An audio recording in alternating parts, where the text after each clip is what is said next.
I'm gonna get your reaction. We're gonna do a little reaction video. Okay. We'll watch it and Okay. then see what your thoughts are. Okay.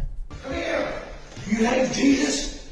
You hate yourself? You hate me? You disgrace Jesus? Huh? Talk. Francis, wacha akupige. Talk.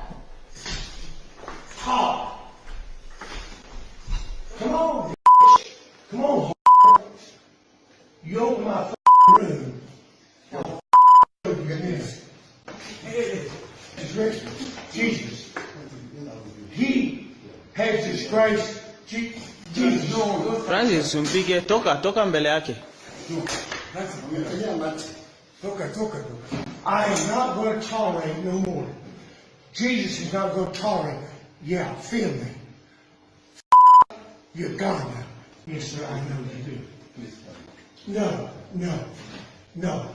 You obey what I say. I don't obey you. You understand? Big nigger, big. Look at me. Look at Christ who died for you. Look at me. Look at Christ who died for you. Look at Christ. You calm up.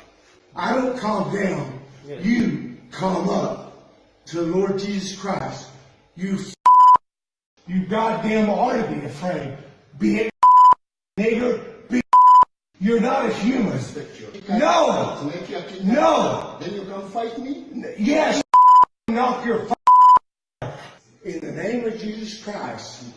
Uganda has come under our condemnation. You for that, bitch.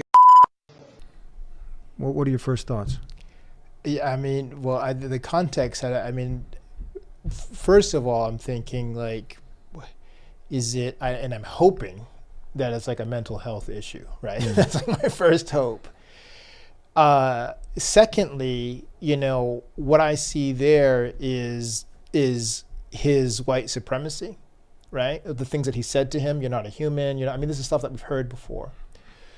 Two is then he uses religion to then affirm what he's saying. He's hijacking now Christianity. Exactly. Yeah. Exactly. And it's really interesting just watching that, because I don't know what the context. Are those other people Christian? Are they not Christians? I don't know what that. Yeah, we don't know if they're the actual Muslim. He didn't say that. Exactly. But so it doesn't seem like it's a Muslim. It's a black-white thing. To me, that's what I think, and that's what I see. Yeah. Yeah. I start to think, my wheels start turning, and I think of Malcolm X when he wrote the letter, and he said truly, I mean, without a doubt, there's no system out there that clearly, is so adamant about eliminating this race problem like Islam. Yeah. The solution, like he said. Yeah. This is what has me goes through my mind. Yeah. It's interesting. There was a pastor that said the most segregated hour in the country is church Sundays. When services are happening, because every Koreans have their own churches, blacks have their own churches, whites have their own churches, and so this is something that I feel, again, like, it was interesting. I saw something the other day. It said the solution to fascism is education, and the solution to racism is travel. Mm-hmm. Right. So I think that there's this idea that if you're only around people like you, then you're gonna think like that. So, and that's a beautiful thing. Like when you go into our masajid, I mean, there's everybody, man. All different colors, races, nationality. We just in Oakland, it was like a Burmese iftar, a Vietnamese iftar, a Nigerian iftar. Obviously there's the day seminar that happened, but I'm just saying, there's like 4 or 5 different ethnic groups sponsoring an iftar inside of the masjid, right? So now, it's just deep. I mean, I don't know. I mean, that's.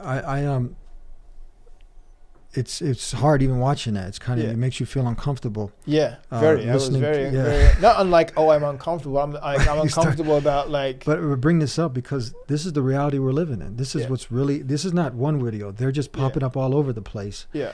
And, you know, a lot of times you see this hypocrisy where people, they'll point out this fringe element, you know, the insane state, and they'll try to make Muslims look like, you know, violent and barbaric, even though the data shows and statistically this is just, you know, this is there was a professor, Stanley Fish, I think his name is. He's right next to where we are in Zaytuna. He wrote an entire book on that. Are Muslims more violent? I think it was called. And he flattened the argument with data. I got that statistic of more Muslims, less murder. That statistic of 100,000. Oh, that's right, per capita, and it comes down to like 2.some% Muslim majority countries, as opposed to, you know, here you have, it's like 3 times more murder rate. So they flipped this, but now I'm seeing this is like the white, and when I say white, I mean I'm white, I'm Muslim. It doesn't matter. You know, it could be Italian, Polish, whatever it is, but people like this, if he's truly following I think of something that's connected to Jesus, where one came to Jesus and said, and it was the Gospel of Matthew, said, "Oh, good master, what good thing can I do that I may have eternal life?" And Jesus said, "Why are you calling me good? There's none good but God," right? And then he said, if one wants to enter to paradise, Jannah, you know, he said one must keep the commandments. Then it goes on. He said, what are they? He said, you know, thou shalt not commit adultery, bear false witness, and the list goes on of the same thing that's in Islam. But then he said, and love your neighbor like you love yourself. Look at that. That's right. So if you're a true Christian, and we want people to be really if you're going to be a Christian, be a true Christian, right? Right. And because this is not a true Christian, right? So this is a true human being. So this is like that this is the white Christian ISIS that it's scary. You're starting to see more of this come up. Yeah. No, it's really interesting. It's really, like you said, I'm not like I said, uncomfortable in that the term that's being thrown around all the way now. Like, I'm uncomfortable. No, I like first of all, I'm thinking like, you know, how's my man going to respond? You know what I mean? And he's responding like a Christian. He's on some like turn the other cheek. Yeah, he's doing it. Yeah. He's doing it. So it's really interesting here. You're seeing that he's claiming and he's acting. Yeah. So we can make all the claims that we want. Live it, man. Yeah. Live it. Have you seen, because I mean the data shows you have Islamophobia is like, you know, now these they've again with the amount of attacks now on masjids, on Muslims, you know, it's like 500% increase. I think just recently they had an article of how many Muslims have been attacked, and that how have you guys there in California? And alhamdulillah, tabarakallah, from the grace and mercy of Allah, we haven't experienced that. You know, I think there's this kind of live and let live and tolerate kind of leftist Berkeley progressive, and that's where we are. You know, and I think, you know, well, I just say, you know, alhamdulillah, there was some instances on campus, you know what I mean? But again, it sounds like me, and I'm not trying to write them off, but it did sound like there were kind of some mental health issues. But I mean, definitely there are, you know, obviously you had this Milo Yiannopoulos who was, you know, fighting to come to campus and talk his talk. He's a big Islamophobe, yeah. That whole Breitbart crew, you know, and you know, so you actually had that. But again, you know what I see this as? I see these guys as opportunists, to be honest with you. Yeah. It's just a new way to make money. I mean, Pam Geller is making, what is it, 120,000 off of her blog or something like this. It's big business now. It's a big business, man. Yeah. And for those who apostate from Islam, it's big business, man. Yeah. You know, and every think tank's looking to grab you up, and as long as you've got the story that and then come to find out, what do their families say?